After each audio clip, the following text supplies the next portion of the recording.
Hello,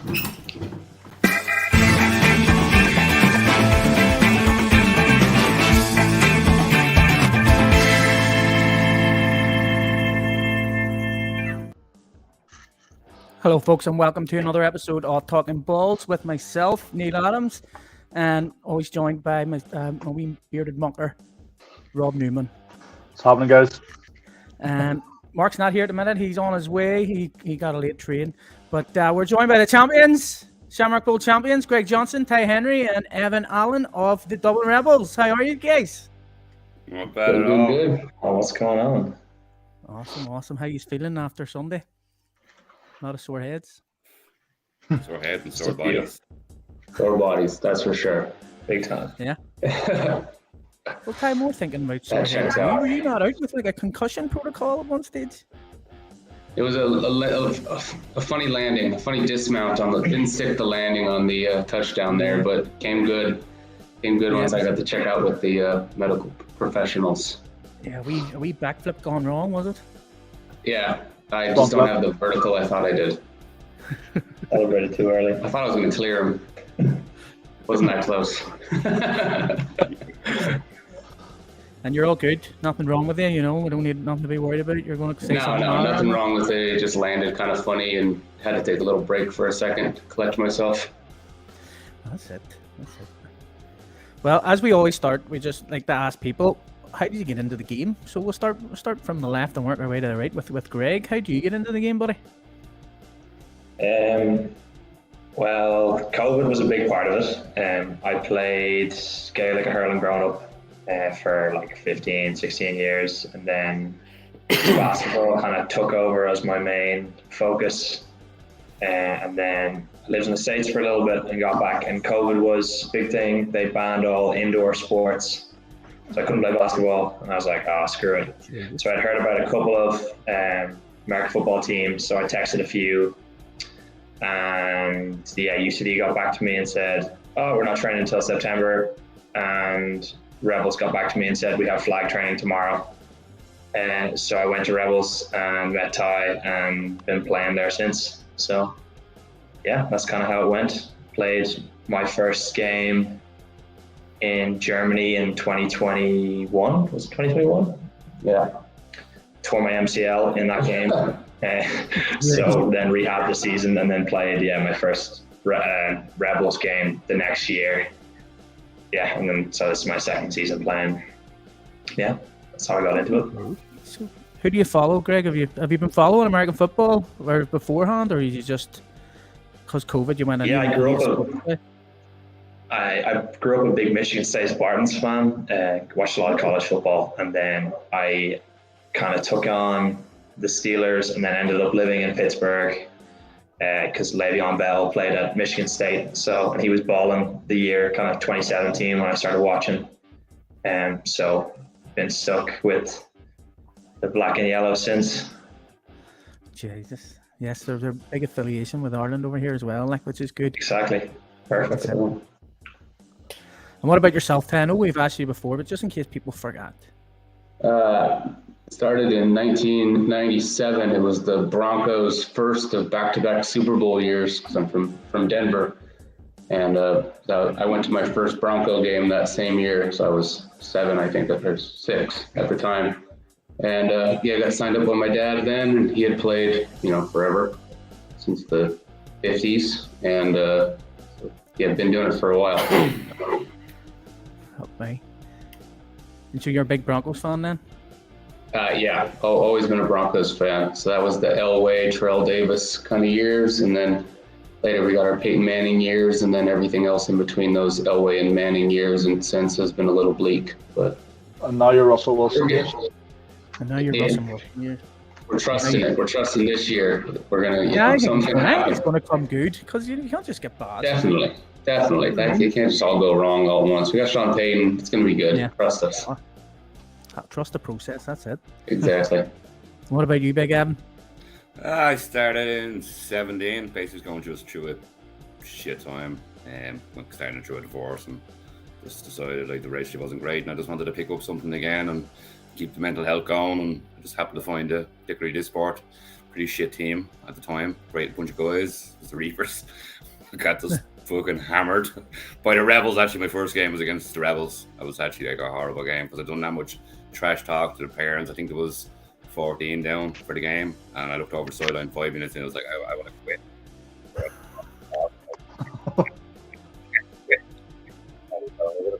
I started there. Pretty much it's went from there when they shut down to another team called the Crusaders, and then from the Crusaders to the Panthers, where I was originally going to go, but the Crusaders were setting up. So I ended up playing that year with a goal lid. Played 2 seasons with the Panthers, and then came to the Rebels. Some people could say that I followed Toy because he was coming to the Panthers at one point. I was chatting to him at one point. So have you always been with the Rebels? Yeah, but since I got here, I was playing in Spain when COVID hit, and then I was actually signed a contract to go play in Germany before. I was never going to come to Ireland. But then when we came here, Rachel was pregnant with my son, and just figured while I was here, I would chat with a couple of the teams and hang out and whatever. So I went to like one Louth Maverick practice and one Panther practice, and then to a flag practice with the Rebels, kind of all within a couple weeks of each other, and then decided not to go do the German contract when COVID kind of doubled down on itself, and then been at the Rebels ever since. Happy days. And Evan, who do you follow, buddy? Packers. And how are you feeling with Jordan Love at the helm? It has to happen at some stage, doesn't it? I don't know. I don't think he'll stay there too long. Well, Neil's cuffed the bits because he got Aaron Rodgers out of the deal. So. Yeah. Like I just think now, just the way it's a lot to follow up. Do you know what I mean? So yeah. Look. You have to do it at some point. So we might as well go with him. He learned as much as he has off Rodgers. So can't be there forever, like. So he can't. But yeah, go ahead, Robbie. I was about to do that. So obviously, congratulations, guys. Winning the Shamrock Bowl at the weekend. First question is nice and simple. How does it feel? How does it feel to be champions and obviously get that 10-0 record as well? Go ahead, Greg. Feels pretty good. Yeah, I suppose like I had a very different experience than a lot of the guys because it was my, the only game that I had lost as a Rebel was the Shamrock Bowl last year. So it was I didn't think we were going to lose the game last year. I thought we were unstoppable. We were, all that. And then all of a sudden we were just like, oh, we lost by 30. We got a lot of work to do. And we did, we put in the work. So kind of when we got that pick, you kind of feel that it was pretty much, it was in our hands then. We wanted to go back onto the field and get a couple of first downs to go win the game. And yeah, relief and just like a sense of like hard work paid off. And yeah, it's a nice feeling. It's a good feeling, especially, to do it with guys that you played so much with the year before, like having Dave King, getting those 2 TDs, having Ty having a great game, that offense, having my brother playing on the other side of the ball, like I spent probably like 6 months trying to convince him to come play last year. For the longest time, I thought he was a myth. I was like, I have this older brother. He's way faster than me. He's way better looking. He's got better hair. And I tell you, he's going to be good at football. And Ty was like, I don't think he's real. So it was really nice, even if Dan didn't manage to actually finish the game. It was lovely to be able to, go and give him a hug and be like, hey, we finished this, and be able to give Dave a hug and come over and, even the guys that came in this year and just like, be like, we put in that work and we said we were going to do this at the start of the season and we did it. It was a fantastic kind of moment of realization when the penny dropped in, like, we're going to win this. So yeah, it was pretty class. And Ty, how do you feel? Yeah, I think we didn't ever admit to anyone outside of there, like how, like that was just like the worst day ever last year. And like we kind of beat them in the regular season. We beat everyone else. We were flying along. We dominated the semifinal last year. The final was back and forth. And then we just kind of didn't answer at the last bit, and then to make it worse, it kind of like it was like 30-24, and I threw it past him to get down to like the 10, and then I fumbled, kind of going in to score to tie it up or whatever last year's Shamrock Bowl, and then kind of got twisted up my knee after that, and then the whole last quarter we kind of just realized that it was over, that we weren't going to have the perfect season, and it just kind of just crushed us. But we responded to that really well, and it drove us all the way through that game where we were hitting adversity and adversity and adversity. So to like overcome that was just awesome. And like, I think to lose, it would have been like awful again. So just to not lose and have to deal with that awfulness is like, I don't know, such a relief. And like, yeah, just now we just kind of want to keep chasing it. It's like a drug. Got to hit. Let's go again. Yourself, Evan, how does it make you feel? Amazing, absolutely amazing. Honestly, Deadly is absolutely amazing. Like, oh, hang on. Yeah, sorry, phone was about to ring there. Yeah, no, absolutely amazing. Slightly different from the boys. The boys obviously trashed me last season. It wasn't a nice feeling, but for me, just to win it after losing in 19, to losing in the bowl after getting to the bowl, like I was actually convinced in 19 that I had the ball, and just to win it this year is just, I don't know, I'm just kind of glad. I was like actually crying after when the whistle went, but I hid away from cameras and everything. I was like, I'm on the other side. So I had the cameras sus after the game. It was just amazing, to be honest with you. Feeling's amazing. Fair enough. That's it. That's good, guys. So you were losing going into the half.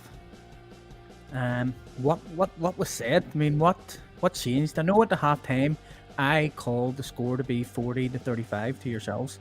So what changed? What happened to drive you on and get that win at the end? You need to send proof of that. I don't believe that for a second. Let's go, Rebels! Hey, Marc. I typed it into the chat, so it's there. So if you scroll in at halftime, you'll see me writing Talking Balls will say 40-35, but it was 40-34. But you know. Okay, whatever. The kicker was injured, and they were going to go for 2 points. Otherwise, I would have said 34. But yes, as he said, any words of wisdom that said in the locker room, guys, that sort of. What was basically said at halftime to spur you on, guys. Well, obviously we had 2 changing rooms. You know, offense was we had a pretty good half. You know, it was one possession where we probably shouldn't have punted on a 4th and 7, and we did, and we kind of gave that one. We let that one go. We were 4th and 2, and then we had a false start. Scored on the drive, though. Yeah, and we scored on all the other drives. You know, we were pretty confident, even in that rain. You know, that the rain came down, and I was rewatching the thing and or the live stream, and it was like, they're really surely they're not going to throw the ball in the rain. We were going to throw the ball in the rain no matter what, and we were ready to go do that. So we were kind of just like our head coach always says, it's even keeled. So we're just keeping our heads just one drive at a time. We were pretty confident that if we scored on every drive or executed every drive, we were going to go win the game. So I don't think it was let's do more of the same and pretty standard kind of halftime stuff. There wasn't any emotional speeches or everyone was tuned in from the start of the game, and we just kind of kept that up, I think. Yeah, we made a few adjustments. We started doing a couple things a little bit differently on defense, and then offense. I think we just said if we do these we kind of see what they're doing now or what they're in. If we execute these 4 or 5 things, these will be there. These things will not be there. They're good. We're good. Let's go try to execute those things that we have addressed. And I think just had a little bit better execution in the second half, and the whole game was back and forth. But yeah, it wasn't anything crazy at halftime. Yeah, it's pretty much as Toy said, the same for in the defensive dressing room. Was kind of like no very emotional speeches, kind of pretty much same thing we kind of been doing all year. It's just I feel we keep our focus a lot better than any team in the league. I'm not just saying it just because we won, but if you look, we're consistent. We go behind. We, as like the coaches have said, Ross and stuff have said, even keel, just keep focused, just keep going, and we just kind of keep doing. There was adjustments obviously on defense, but that's basically just keeping the even keel, just keep the focus. Fair enough. Here you go, Mark. You can ask the question now that you're here. We've only You're asked going to get me up to speed. What questions have we asked? We haven't asked either of your two mates, so you far away in the You've got your what I two wrote. questions, yeah. Magic. Apologies for being late, guys. Had a few transportation issues to get here. Well done.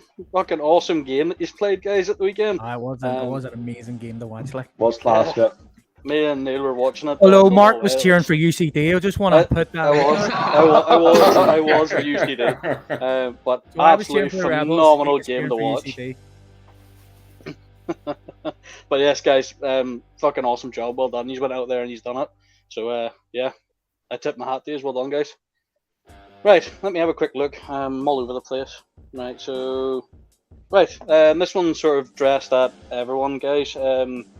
What or who was your biggest challenge going into this game? As far as team, or as far as within UCD, or what do you think? Well, just personally, yeah. We go with the UCD team. Who or what was like your biggest issue going into it, or who do you think would be the biggest challenge? Wanna go with that? Yeah, well, I suppose I'll go from the defensive side of things. You know, as an offense, what were we looking at? They defend the run really, really well. They move side to side really, really well. We like running the ball outside. We're fast as a squad. So finding ways to avoid that or drop that, or you know, and they have some really, really good man corners. You know, I think a lot of our squad is built on the concept of you always have to be aware that we're going to throw the ball over the top, because we like to do it. And if you run with us, we have freight train coming running with the ball who can also throw it at any point, so that's helpful. So kind of identifying, you know, their corners and what they were going to do and what opportunities we had to, as a receiver, you know, get open on those one-on-one routes where, yeah, they also have a really, really strong pass rush where, you know, we know our line can get tie, you know, 2 seconds or 2.5 seconds, but no O-line is giving them more than, is giving any quarterback more time than that. And, you know, UCD proved that all year and proves it again this week, that like they come after the QB fast and we have to get it out. So what routes can not only win, but win quick was a big thing for us. So, but yeah, we found enough of them. We found enough shots where we were able to do that. I don't know if you. Agreed. What do you think, Evan? From the defensive point of view, we really felt like it was basically to stop the run game, which kind of pretty much kind of showed it within the game too, with certain adjustments that we done. Was to stop the run game. Not to knock anybody, it's just the talent that's on the team. Between our DBs and our safeties are just amazing. So we weren't necessarily just not knocking Aaron either on his throwing ability around. We just knew that was nearly locked down. I know they got some off, but we really felt it was more the run game we kind of need to, which ultimately at halftime is what we kind of adjusted as well, which proved the point that was what we needed to do to win the game. Yeah, How hard is Sean McVay to stop? I was just gonna say that. I think he must have averaged 4 to 6 yards a carry. At least, yeah. That's a bit good. Yeah. What did he finish on day? 2 touchdowns, was it? Or I can't remember. No. I think it was 2, yeah. 2, yeah. He ran hard. Yeah, but also most of his running threat is you know what allows them to use Tom and the other guys so well as well. Like he's like a beast to tackle. You're sitting on the sideline watching like Ty and Kenny hit him and still fall backwards, and you're like, oh shoot, this guy is a. Yeah, he deflated me once. I tackled him on top of myself, and like landed him into me, and I couldn't breathe for like 5 minutes. So it's a big boy. How hard was it to throw the ball, Ty, in that weather? Like, I mean, how bad was the rain there? They look pretty bad on the TV. It never really affected it other than like 2-ish throws.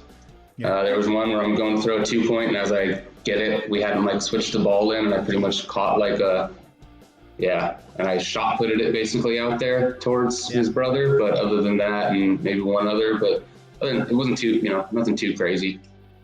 Craig, how hard was it to catch the ball in that rain? My worst drop was when the ball was completely dry, so I won't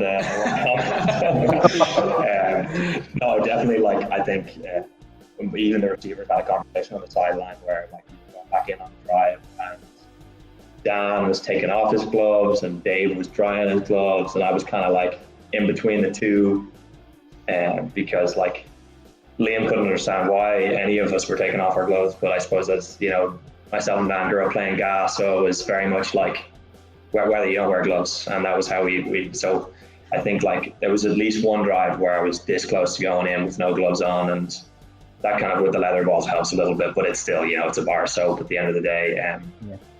Sometimes it hits you and it's just going straight into the face mask and there's absolutely nothing you can do about it, so you kind of just gotta adjust, get up high enough where sometimes you can just take it into your chest and make sure you make the catch. Yep, them receiver gloves are just the complete opposite whenever you whenever it's raining. Yeah, I mean, they definitely don't. They don't help at all. Like. Yeah, they switch it. It makes it worse. Yeah, exactly. Go ahead there, Bertie. Okay, cool. To be honest, the other question I have to ask here, Ty, you've already sort of answered it. So it was in regards to that amazing front flip you done. Just wondering sort of what went through your head because as far as I'm aware, you came down on your head, or was it on the, you know, on the just on your back, or, you know, what was going through your head as you were sort of in the air going, shit? His helmet. It kind of switched the D-line into more of a pass rushing D-line, like as we had called that play.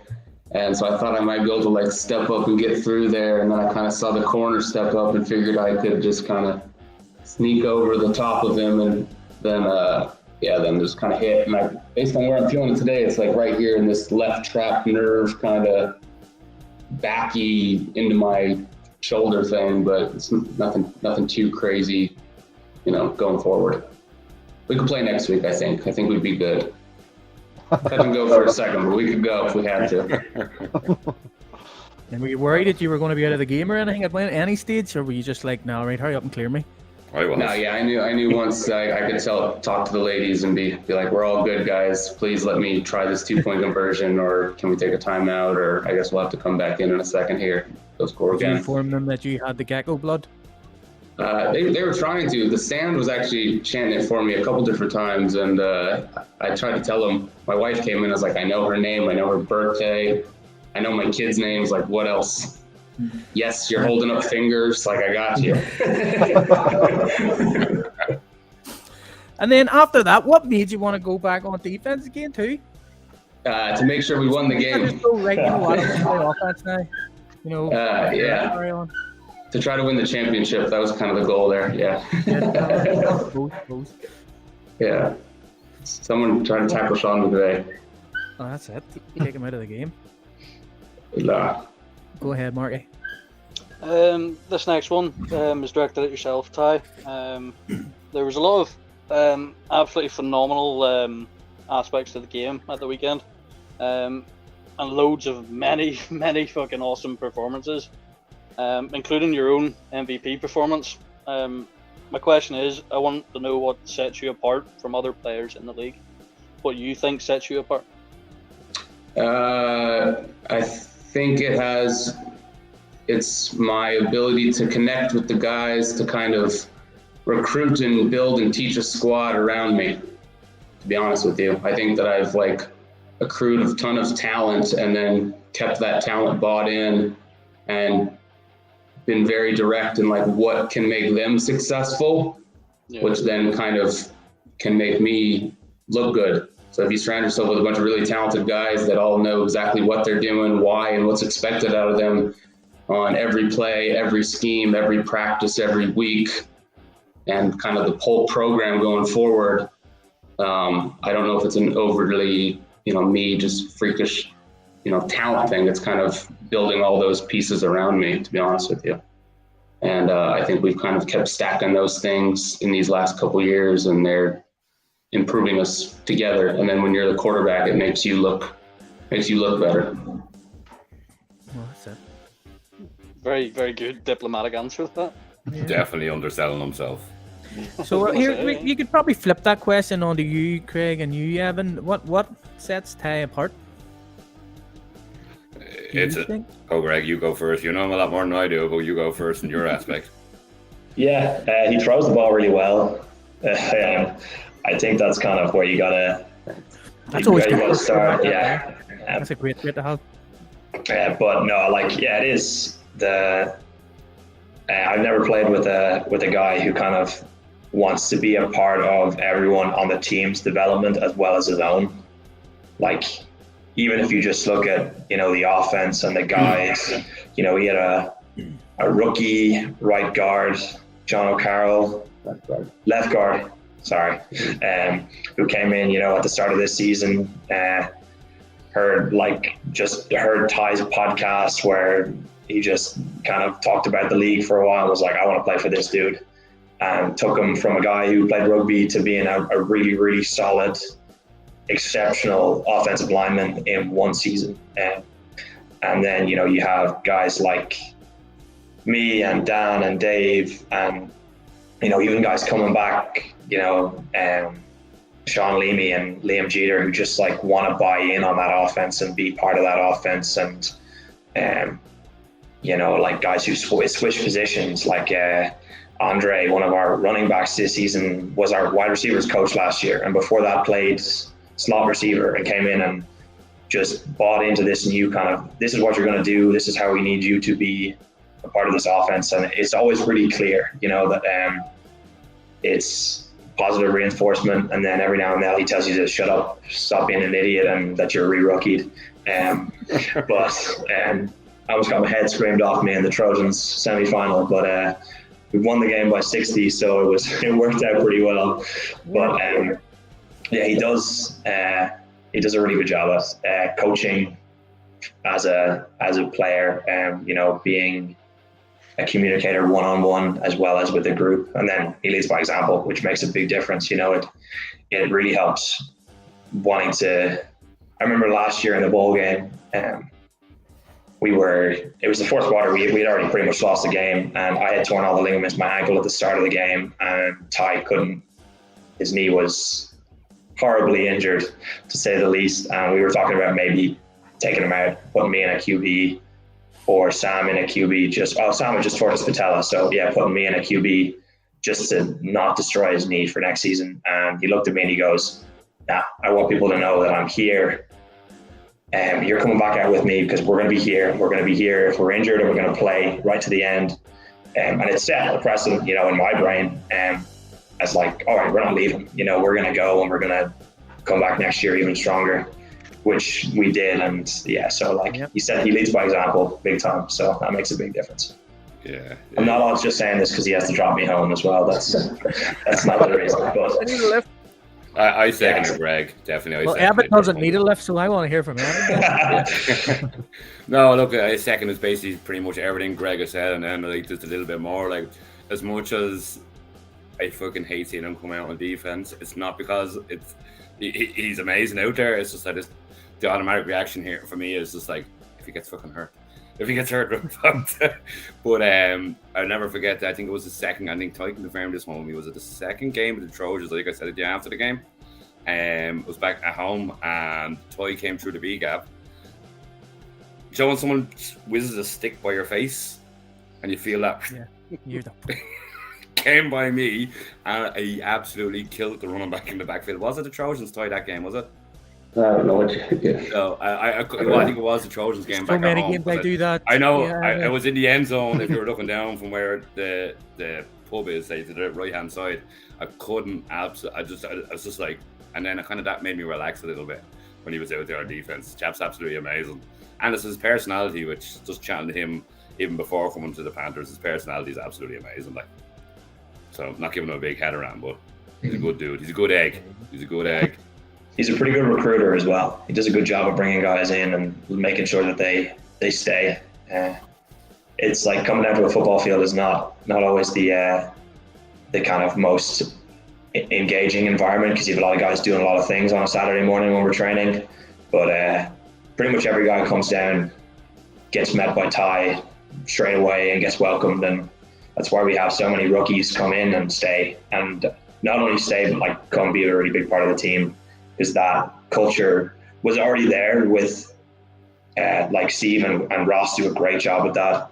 My first day coming down, Ross picked me up and talked to me about how I was going to be a great safety. Never happened, but like that culture was there, and then having a QB and a middle linebacker who helps do that makes a big difference as well. Plus, if you tell them you might possibly leave, and he'll threaten to hunt you down too. Well, there's a couple of things I want to touch on there as well. Just first of all, how do you recruit, Ty? Give advice for everybody in the league. I think it's just open as many doors as possible. Always, everyone, every time. Make you don't have to have rookie days. Just have the whole season. Like I just found a new receiver, named Lubaya, who I think is who knows what he's gonna be. He doesn't know what he's gonna be yet, but just always being like, come see, come down and practice, open practice. Here's how you register at the league, so that you can start practicing with us, and you're taken care of, and every day you will learn something, and you'll have fun. So you just walk past people with a card and go, "Here, you look like you could play American football." Me and my wife have a joke about that. We call it, whenever we see a big dude, we say he needs a flyer. But kind of, yeah. If someone walks by, I'm not afraid to say, "Have you play a sport? Have you found something that you like to do?" Because you never know that they might just say yes, and you might just change their life. So why not ask them? Worst case, they say no, or if they say, "Yeah, I already play rugby," and you say, "Well, if you ever want to look at this, you look like you'd be good at it. So come join if you want. I'm here anytime down the road." So yeah. We had some drop off that would have been really good players, but you always just reach back out. You never know what might be going on in people's lives and stuff like that. It's a pretty full-on commitment, so always stay reaching out to people. And also, I heard there, Greg Johnson said that you have a podcast. No, I during COVID, I was talking to some other guys that played overseas and did different things, but haven't done that in a while. I was going to say another bloody podcast. No. I couldn't compete. I couldn't do any of these graphics or any of these microphones. No. You see how nervous Oh, these are for a second? these are cheap. These are only 60 quid. Yeah, way out of my budget. It's pretty late to make it look cool. Yeah. No. Right, well, guys, that's all the questions from us. We're going to move on to the people's questions, as always. First off, I'm going to ask. There was one here which I thought was pretty cool for Evan. Where is it? It's from John OC2 or John Ock, maybe, I don't know what way it is. But it feels slightly safer now. Why does Evan Allen hang out with the Rebels O line more than the Rebels D line? Just because they hit me more, I suppose. I get to hit them more. Just bonded a little bit more, I suppose. Yeah, I don't know. I can't answer that. I don't know. To be honest with you, I think it was the help of the O-line recruited me to come there too, I suppose. The likes of Lou and stuff, like chatting away to them and that, like, just kind of how the lads have accepted me in, like D-line as well. But I think maybe the O-line's more of an age, around the same age as me.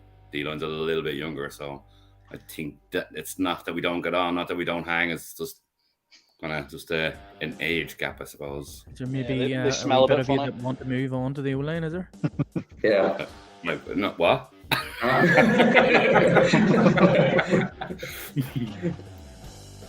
We'll see about that. I think I need a few more pounds of that. Well, if You have some of you're mine. looking to gain a wee bit more weight, are you? I never said that. Well, Well, geez, with the amount of drink that I'm after doing, I've probably gained a bit of weight over the last couple of days. O-line men can eat KFC and drink beer as much as they want. It's great. You know what I mean? You ever look at Jason Kelsey? Mm-hmm. Yeah. You know what I mean? Let's I think go. that man drinks beer every day of the week and Boy, eats body KFCs. is not a temple. He tears away.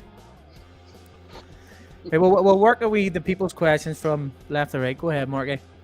Just looking through them here, guys. A lot of them seem to be catered towards yourself, Evan. Oh, God. So this one's from Tomco14. To Evan Allen, how is the ankle? Ankle's good. Yeah, it's not bad at all. What's the story behind that? That I don't know the story behind that one. Oh, Lion. you do know the story behind that one. Yeah, it's just that. No, I don't know the story behind that one. So the ankle's good then? Look, he's broken a couple of times, I suppose. Wow. So, chap's amazing. So, but we kind of leave it at that, I suppose. That's it. Well, this one, once again, like I said, a lot of them are for you, Evan. So this is from Sean Carrick, Ray Cook. He says, ask Evan about his wonderful tattoo on his arm. Oh, wow. I can't even say it. Oh, no. Panthers? Panthers tattoo? That What's has that on been. I got. Oh, sorry. I suppose it's no secret. She knows too as well. That was a cover up of my ex-wife's name, basically.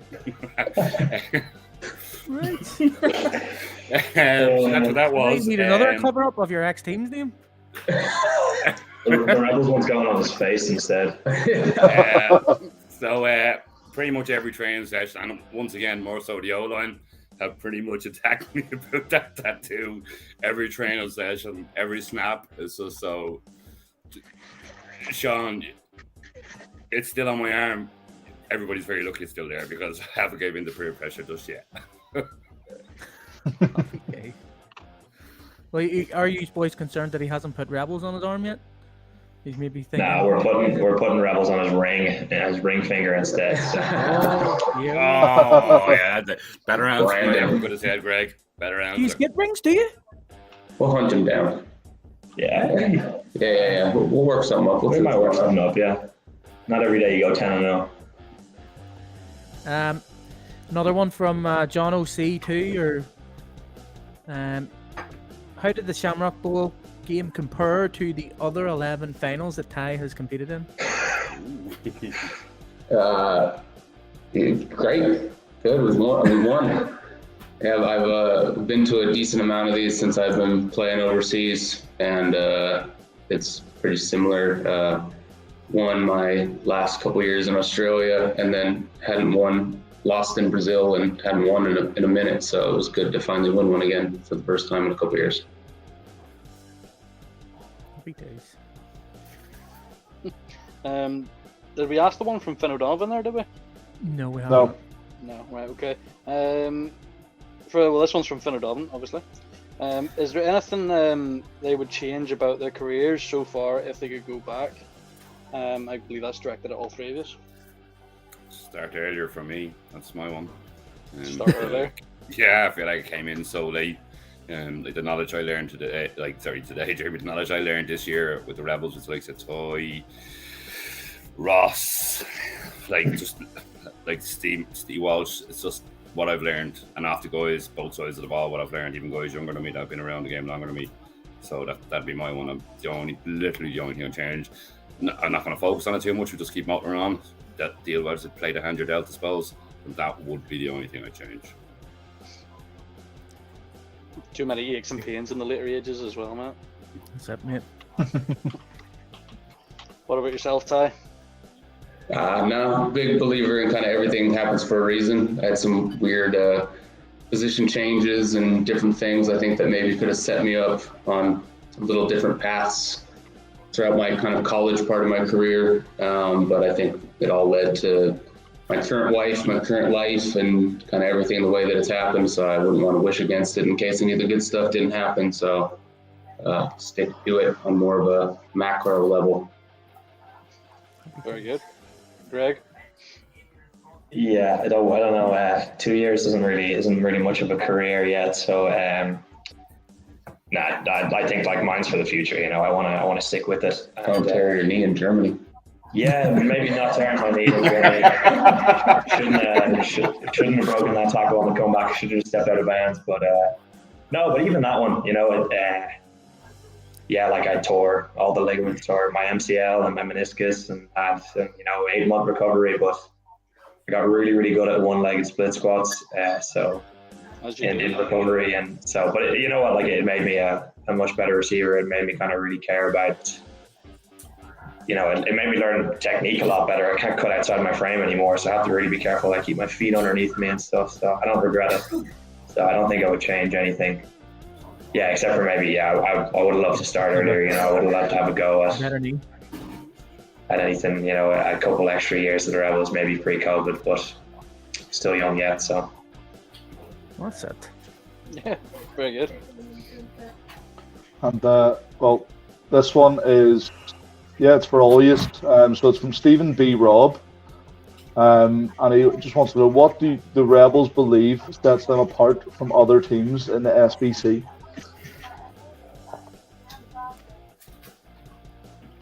Greg, go ahead. Sorry.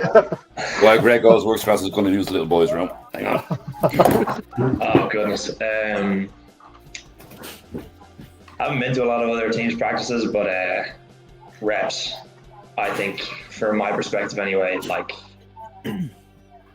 the reps that our receivers ran in the bowl, every single one of us have repped that with Ty, probably 2,000 times this season, every individual route. And it does sometimes feel like practice is a track meet. But that's just, just because we, those posts that Dan caught, and that corner that Dave caught for the touchdown and that corner that Liam caught for the touchdown were all things that we've done 600, 700 times. We've made that completion, we've turned upfield and we've scored a touchdown on those in practice. So from kind of that unit of where I play and what makes us a different kind of level is like, we rep that so much, and we really care about every rep is a competition against yourself, and it helps when one of our receivers runs all our routes a little bit faster than everyone else, and Ty will throw the ball and be like, hey, I threw that on a 2-step and I had to throw it on a 5-step for you because you were so slow. So that creates a little bit of healthy competition. I must say, I did notice a few balls at the weekend that were overthrown, so I'm guessing that's the reason why. Yeah, definitely. It's supposed to go to Dan. I think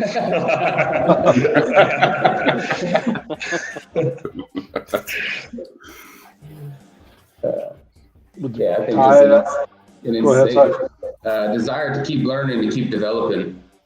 So the amount of mess, we didn't do a very good job, a lot of guys, on having the 24-hour rule before your next week. We didn't have a very good job of the 24-hour rule before your next season.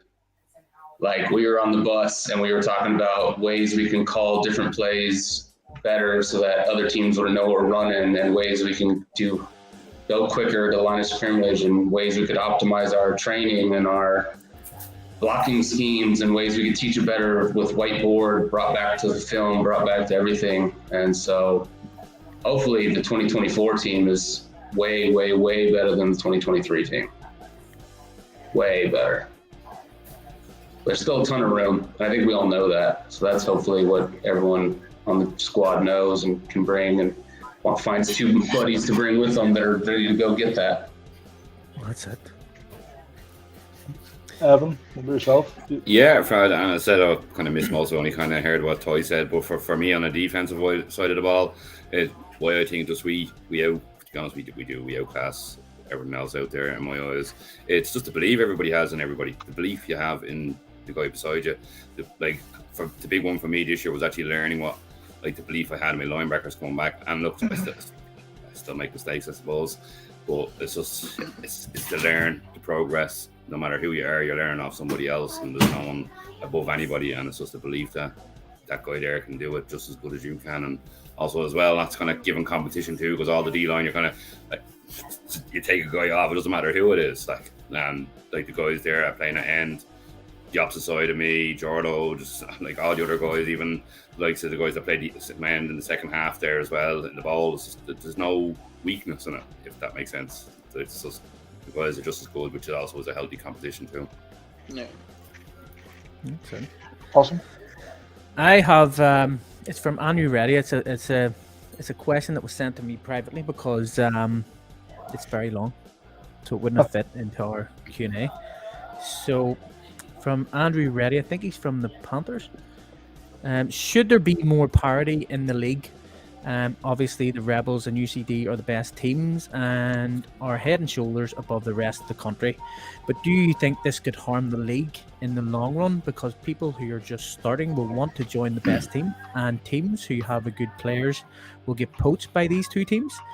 And as a follow-up question, is there anything the league can do to prevent these two teams from taking over the sport in Ireland? I think there's a big high tide raises all boats. So we were watching the 2019 final between the Panthers and the Trojans, and my big takeaway from that game is those two teams would have struggled, I think, to beat the Panthers and Trojans from 2023, who finished 4th and 5th. So I think every team just needs to hold themselves to a kind of a new standard and keep pushing, and don't worry too much about what the other teams are doing. Just kind of keep pushing what your own club is doing. What are you doing to make your own club better that day?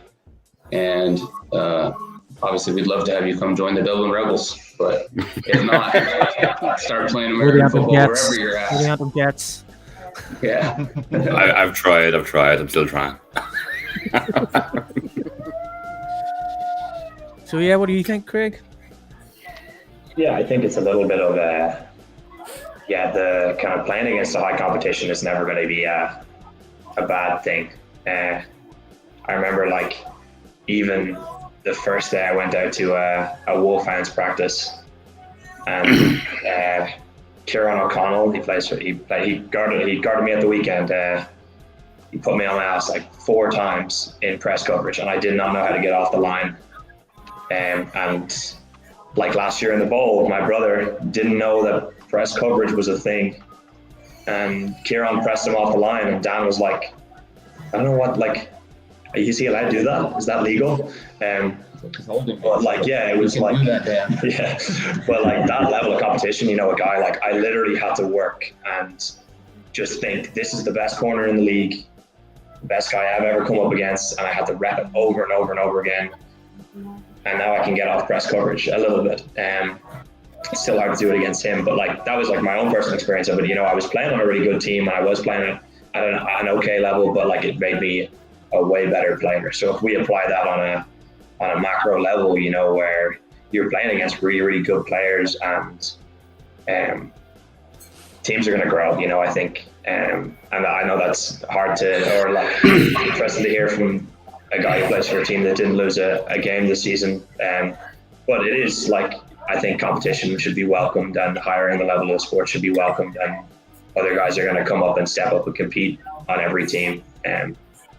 You know, like there's no way that, you know, Panthers QB Finn isn't going to ball out. You know, he's still an unbelievable athlete, and he's still going to draw in other really talented guys, you know, and, you know, Cork beat UCD this year, you know, and they had a tough game in the second game they played, but the level of the league is substantially different to what it used to be, I think, and the competition is still rising. So I don't think you can say like, oh, we should stop that or want to change that. Let's raise the tide, you know, and keep teams growing across the board, not just Rebels and UCD, but all teams. Well, that's it. You're only going to get better by playing against better opposition, aren't you, really? Yeah, that's the truth. And like, look, for me, it's pretty much the both guys kind of just summed it up there as well. Like, for argument's sake, I didn't even go back to when I started the league. I joined look for the top league, and then joined the lowest team in that top league to get reps against the best guys to improve, to be better. So, and you're not going to get better, like for anyone listening as well that wants to join the league. You're not also, come to the Rebels, whatever, but you're not going to always just get better by joining the top team. You'll get better repping up against the top guys. So if there's a team that's a little bit lower down the table, that's closer to you, join it, get to the training. You're going to get more training sessions in rather than getting half the sessions in going further away, and just grow the league in general. That's just my opinion. And I'm going to go back to Toy's little comment there about the Panthers being better. Their D-line is slightly less better this year. Just slightly, is it? Just slightly, not a lot, no? Listen, well, I've always said that there should probably be a limit on how many players a team has. Like, the NFL has it. I think it should be brought into Ireland. You know, like because I think we were talking Ty in the last time we were on, and you said, you know, like we have too many players in this position. You're probably not going to get on. Go up to the North Dublin Pirates. They're always looking people. Yeah, I mean, I would really hope that we maybe could get to like a second team once we get to that certain number, and we kind of can have a place for at least guys to get games. That's why we've kind of been trying to talk to a lot of the Division II teams about playing extra scrimmages going up to next seasons and stuff like that, because it's all about one game, 10 practices, and just throw the guys out there and get them as much experience and as much run as possible. Yeah, keep developing guys. In terms of a second team, where does that go in terms of rosters? Like, if your team is signed up for the Dublin Rebels, are they signed up for the Dublin Rebels 1 or the Dublin Rebels 2, or what way does it work? Because what could happen is the Dublin Rebels seconds could get to the Division 2 Bowl, and then next thing you see Ty Henry in Division 2 Bowl. Hopefully I wouldn't show up to that. I think it's just as many pathways where if there is a way where some people have I know the Trojans had it back in the day, where if there's a way that we can get more people playing the sport and as many people signed up as possible. I know Australia, they've got 53 clubs, but some of the top 10 clubs all have Division 2, Division 3 teams because they have the structures there in place they wanted to get that number past 3,000 people playing the sport in the country, and they were stuck there for like 10 years straight. So if certain clubs have that structure in place, I think that'd be awesome. And pushing the youth forward, and then just as many people getting game reps as possible is kind of the next steps forward for us. But with the second team, would that just be limited? They wouldn't be able to go up because essentially. No, as long as we're seeing it as a developmental league. You don't want to see that as us trying to win a Division II championship if we had that, or even if it is if we send them to the Pirates. But finding guys a level where they can enjoy the sport and actually get reps playing the sport and improve at it. I think it takes guys like 3 years to actually become like football players, and they need those game reps, practice and game reps. So I hope that we could keep cultivating that as exactly. Good call, Charles. I think as well, like the hope is like that it eventually teams would get to the point where their youth teams are bringing in guys every year, but actually the senior, the top senior level is actually too high of a level for most of the youth guys. An 18-year-old, just like in the NFL, I know this is an NFL, but like an 18-year-old lineman can't come in and compete, and there's worry that like on a team like the Rebels where you have a guy maybe come in from the youth team who's 18-year-old and was playing right guard or center all year, and then comes in and never sees a snap for 3 years because they're just not big enough.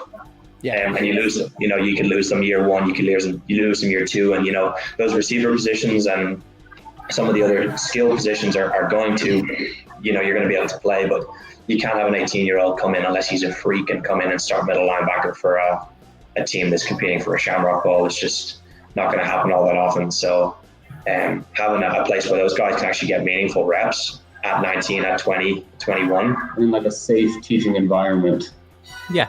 I think is a great way to kind of cultivate that going forward without really worrying about did you win that bowl or did you whatever, but use it more as just like a place for them to grow. Well, that's it. Well, I'm more thinking for like other teams and probably yourselves, like say the likes of ourselves, the Pirates and all, and then we're in Division 2. We're going up against the Rebels second team. We make it to the bowl game, and then next thing, first team players are coming down because I think it happened at the Trojans, and that's why it's not happening no more, sort of thing. It's kind of like I think you definitely have to you definitely have to have a registered of this is the people that are registered on this team, and these are the people that are registered on this team, and no crossing that line, and have clear delineation between the two. And maybe a couple coaches can help out with both, but there has to be clear. These are the 2 or 3 coaches. These are the 2 or 3 non-kitted coaches or whatever. Yeah, it's not Because that's not on. That's not what we were trying to say there. That doesn't help anybody.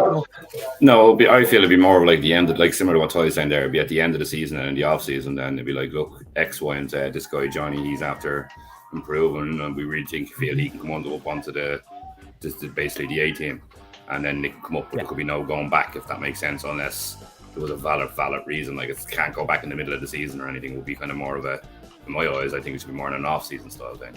Yeah, exactly. Yeah. Or the NBA do it. It's like you're saying, Greg. You know what I mean? If you see an 18-year-old but he's just not ready, or you see a young fella he's just not ready, but in 2 or 3 years or a year and two, he could be ready for the first team, and if he gets some reps and gets some experience.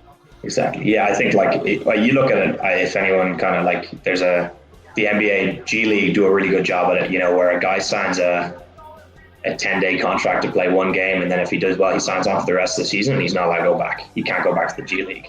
So you can have, you know, it was a way. But like these guys get sent down at 18, and then they come back up, and they, you know, come back up and play really well and are ready to play. I know it's a different sport and it's a pro league, but summer league for the first 3 years guys of the NBA. Mm-hmm. Yeah. So having those preseason games. When the Trojans had a second team that you couldn't play both. I just read that myself. That would be a great idea if that was, you know, if that was the way it worked. Do you know what I mean? If it was just a completely separate team, like. Yeah, definitely. You know. So go ahead, Mark. I think I've asked about a million questions now. I thought you were just working your way through them, Matt. Right, this question's from me. What would people be surprised to learn about you in the off season? Something football not related. Evan? I'm not as quiet as people think, I suppose. No, not football related. I don't know. In the off season, I don't know. I obviously work quite a bit there with the, supposedly work-wise, I suppose a lot of people don't know. I work a bit with the council, a lot of winter maintenance. So even during the season and in the off season, when the weather's bad, which it is quite bad here, quite a lot of the time, I'm out taking trees off the middle of the road and 3 a.m. stuff like that. So maybe that kind of stuff like that I kind of do. I'm the guy that's out there gritting the roads there before you head to work at 3 a.m. Then still getting up to go to work then after that then during the day. So that's kind of me in the off season, I suppose. All around great guy then. That's it. All right, Greg, good lad. what about yourself, Matt? I don't know. I'm in college, so I work summer jobs. So I work in one of the kind of probably most random things I do during the off season. I work kind of like 80 hours a week, kind of on a residential summer camp for Mexican students, in an old castle where it's like a Catholic summer camp where they learn English and go and do like tours of Glendalough because their parents are Catholic and they grow up in Catholic families, and we teach them English and we play sports with them. So like this week before the bowl, I taught 100 Mexican kids how to play American football or flag football. So that's what I do in my spare time. It's all energy and I enjoy it. So hashtag Mexican rebels. Yeah. Potentially, yeah. Ty, what about yourself, bud? I think we're just kind of about to switch into basketball mode. Let's go. We kind of just go straight from one sport into the other. So getting to go. Do the Dublin Rebels have a basketball team? The Lusk Ravens, in case you're looking for us on Facebook. No, I don't have Greg and Dan committed just yet, but we'll slowly infiltrate. I got one of our linebackers named Mateo. He does it with me. So slowly, always recruiting. You know that now, Neil. That's it. The Antrim Jets have a basketball team now. We have a basketball team and all We have a basketball team. We're always recruiting, Ty, if you want to join our basketball team. Yeah, we'll have to come up for a game. Yeah, I was trying to recruit the Trojans corners. What are we trying to recruit up here? I'm about Rebels basketball team. We'll have a great game against the Trojans basketball team. Yeah, Rebels versus Trojans basketball might be a better game than football. They have some pretty good hoopers. No, I just want to play them. That's what I'm saying. They're ballers. We're going to have to get that together as an off-season thing because they got some hoopers. We got some pretty good hoopers, though, so we'll see. Now they got a couple guys that play like highest level of basketball in Ireland. Their corner and their quarterback. So Their rookie corner and their new quarterback. Is it? Yeah, Max, and then what's the QB's name? Dom. yeah, They both play for Ulster. They just got promoted to Super League, so they're high level They're guys. some serious ballers. They're playing Premier Division basketball and Premier Division football as well. So Yeah. dual athletes. It's baller. Go Fair ahead, enough. Bert. Yeah, well, I think this is possibly the last one, is it? Based off I'm looking at, but Oh no, it looks like Travel with JB has had a good time. She sent in 2, 4, 6, 8. Yeah, other we have questions. there's somebody that sent in a load of random questions. I think they may be good for like a quick fire thing, just to finish us off. this last one's for Evan, from NNC Carey, and he's just asking, who's your new favourite Steeland rookie? Hashtag 33. yeah. Played with himself down in the Crusaders. He was a South there, so amazing guy. We'll see after the first game whenever we play the game. I'm not going to say anything just yet. Not too sure where we're going just yet. So after the first game, we'll see who's the best rookie. But he's definitely going to be up there. That's for sure. Definitely going to be up there. Fair enough. Right, so a wee bit of quick fire questions because we've talked about last week's games. There's no next Yeah, week's I game. know, the There's no same. more football anymore. So Travel with JB has Oh God. sent in. Jesus. A lot of questions. So we'll just do a couple of. Can we quick fire. filter them? Can we filter them? No. Oh, God. Are these all for Evan, or are these just all the guys? Just for everyone, I believe. Yeah. That's Yeah. for everybody. We'll just, No, we'll just no, go quickly. definitely for I'll everybody. ask one, Marc will ask one, then Rob will ask one, and we'll just go from Craig, Ty, and Evan. So Right, okay. M&M or Snoop? I didn't hear the question. Craig, I didn't M&M hear or that. Snoop? M&M or Oh. Snoop? What? Eminem or Snoop Dogg. Eminem. Come on. Yeah, I'm a big Eminem guy. Go on. He's too young to know. Wasn't close. I think this next one isn't more of a quick fire one. This is a debate question. Would you rather have feet for hands or hands for feet? Hands for feet. Definitely. Hands for feet. Not even close. 100%. Freak athletes. I don't think there's any other answer to that. No. Well, there is. There's feet for hands. Oh. Why would you want that though? I'm not saying why would you want to. There's just another option. No, So- no other correct answer to that. Sorry. There you go. Next one, EastEnders or Corey? East Not a Enders. clue. I don't even know what those words are. They're English, so Yeah. you have to ask about like an Australian one. What is it? Neighbours. Yeah. Home Home far away. away. Home away. That one, yeah. Home and away is way better than neighbors. Cardi's the same. Cardi is the same acting as Coronation Street, so we go with EastEnders. Has Accents. he left us, has he? I No, think we've lost sorry. him. We can Sorry, sort my, of Oh. my internet went mad there, so it did. We've now got rid of him. Oh, he's He's back. Can you see me?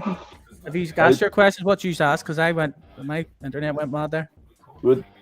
Basically, EastEnders or Corey, Eminem or Snoop, feet for hands, hands for feet are the three have been asked. So, Favorite film, Greg? Oh, favorite film. It's got to be either, for me, it's Remember the Titans, Gladiator, or the Lord of the Rings trilogy. That's 5 I movies. know, but you can't take them apart. You can't, Favorite? I can't pick a favorite. Okay. Shawshank Redemption. Final answer. Not the Guardian. Oh, never mind. The Guardian. Godfather, first one. Godfather, the first one. Go ahead there, Marty. What is your favourite candy? We'll go with Greg first. Then. Waiting on you. Come on. They used to be called Moros, they're now Boost bars. They have like 190 calories for the snack size, so they're just great to just like eat on a bulk. You can eat four bars of them in like 2 minutes. Jesus. A lot of bars. Yeah, Skittles. Post game Skittles. Victory Skittles. Like beast mode. Star bar for me. Star bar. Okay, next one is Ireland or England. That's what? What? What? Oh, yeah. Next question, please. No, Ireland. Ireland all the way. And then what about you, Ty? Considering. Oh yeah, I would pick Ireland. I don't know if I'm going into any big territories here, but yeah, Ireland. Fair enough. Right. Go ahead, Neely. How do you take a loss? Since you haven't done it in like years. Really not well. Yeah. Not good at all, yeah. Yeah, I remember last year when we lost. My girlfriend lives in the States, so she actually flew over for the game to watch it. It was the only game she's ever seen me play before yesterday's bowl. I tore all the ligaments in my ankle, and I was in a horrible mood. So that's probably a better question to ask her, but not very well. So is she still invited to your games? Well, she came yesterday and we won, so she redeemed herself. Yeah, she's a good luck charm now. Well, happy days. Treat every win like you lost. Come back with that same, treat it like you lost. Do you well. Should said, I don't know, lose games. You don't do it very often, so you don't really know what it feels like half the time.